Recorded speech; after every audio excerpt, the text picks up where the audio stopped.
Welcome back. I'm Kaylee Carvalho, and this is Falling Through the Cracks, an ongoing series sharing anonymized, consented experiences from families within the Freetown-Lakeville Regional School District.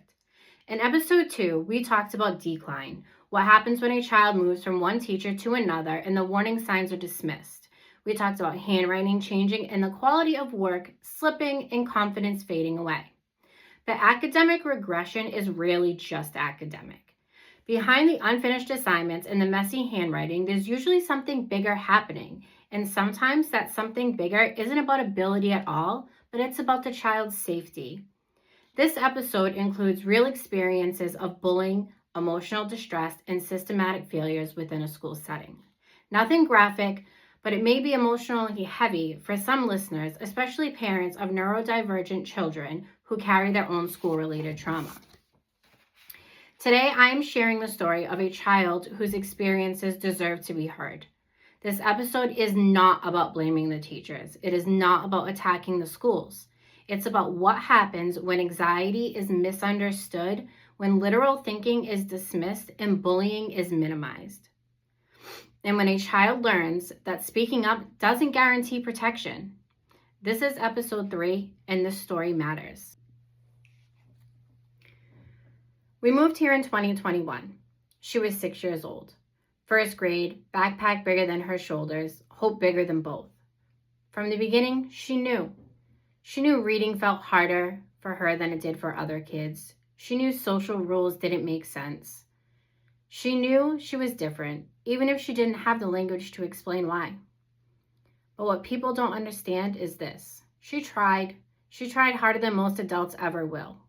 In first grade, her anxiety was so intense, she stopped getting up from her desk.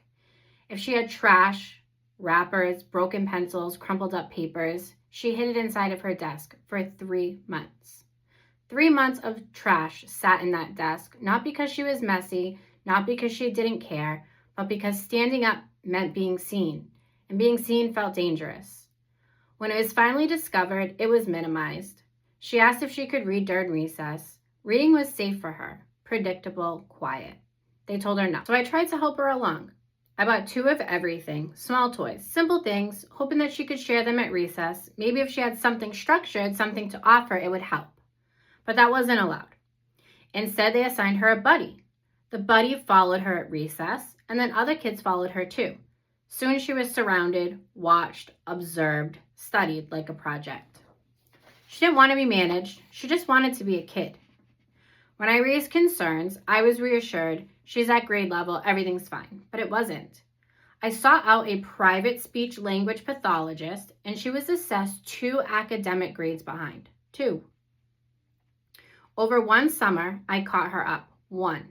She gained 3 reading levels with targeted intervention. 3 in one summer. She wasn't incapable. She wasn't lazy. She needed the right supports. But year after year, she regressed again. 2nd grade is when the mornings changed. Refusal, tears, panic, a nervous system already in fight or flight before 8 o'clock in the morning. That was also the year that the bullying escalated. One day she came home and told me that a boy had said that he snuck in our house and that had slept in her bed. She's a literal thinker, so she believed him. She was terrified in her own home because another child said something she didn't know how to filter. Then it turned physical. Bumping in hallways, pushing at recess, taunting. I called, I emailed, I showed up. I was told misunderstanding, social conflict, kids being kids. But then he hit her. The breaking point came in February. She stood up to get a fork at lunch, and he stood up too. Followed her across the cafeteria and elbowed her. She did exactly what kids are supposed to do. She reported it. The response? That child didn't do that, did he? In that moment, something shifted. She walked back to class, not just hurt, but disbelieved. And when she came home sobbing, it was a kind of cry that changes any parent. The kind that settles deep in your chest, in your heart. I went to school and said that she would not return until she felt safe. Only then was a bullying plan created. They reviewed the camera footage. It showed exactly what she said had happened, exactly word for word. But the damage wasn't just physical. It was relational. It was institutional. It was a lesson she absorbed. If I speak up, they won't believe me. She carries significant diagnosis. She is bright, observant, incredibly self-aware. But she was unraveling. When I sought outside therapy for her, the adjustment counselor responded, "That must be nice. That must be nice," to try and help a child. Third grade proved something powerful. One educator saw her, truly saw her. And that year, she thrived. One safe adult changed everything. That tells you that the problem was never her, but social confusion remained. At the book fair, she stole something.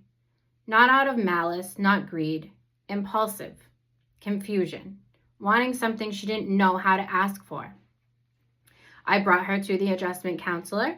She was told that they would meet on Monday to talk about it. Monday came, no one followed up. She waited every day, anxiety building, ready to take accountability. But that moment never came. When she transitioned to Grace, everything collapsed. She hid under desks. She couldn't navigate the social world. Her grades dropped. Her mental health deteriorated.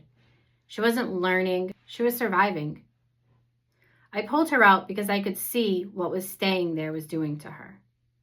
When we later transitioned back, she was finally placed on an IEP with a primary diagnosis that had been resisted for 3 years at her other school. 3 years of fighting. It felt like more energy had been spent denying her needs than meeting them. This isn't the story of a difficult child. This is the story of a bright, literal, anxious little girl who learned that safety was conditional, that asking for help didn't mean that she would receive it. The adults don't always protect you. And yet, she still loves deeply, she still tries, and she still really wants to belong. But she should never have had to fight that hard at 6, 7, and 8 years old just to feel safe in school. If you listened to that and you felt uncomfortable, good. If you felt angry, that's valid. If you felt seen, that's important. Because this story isn't rare. It's not an isolated incident. It's not one bad year. It's not one misunderstanding. It's what happens when children are told that they're fine while they're quietly unraveling. It's what happens when reports are minimized, when anxiety is labeled as bad behavior, and when accountability comes too late. And here's what I want you to remember. The presence of struggle does not mean absence of intelligence. Needing support does not mean the child lacks accountability. And speaking up should never make a child feel uncomfortable. Systems can change. Schools can do better. Adults can choose differently. But that only happens when we stop minimizing these stories and start listening to them. What you heard today is the view from the outside looking in. But that's not the whole story, because behind every documented incident, there is a child living it in real time. On the next episode, you won't hear from an adult. You will hear it from the one who endured it. And I'll be honest, it's harder to listen to. Episode 4 is the voice of the victim.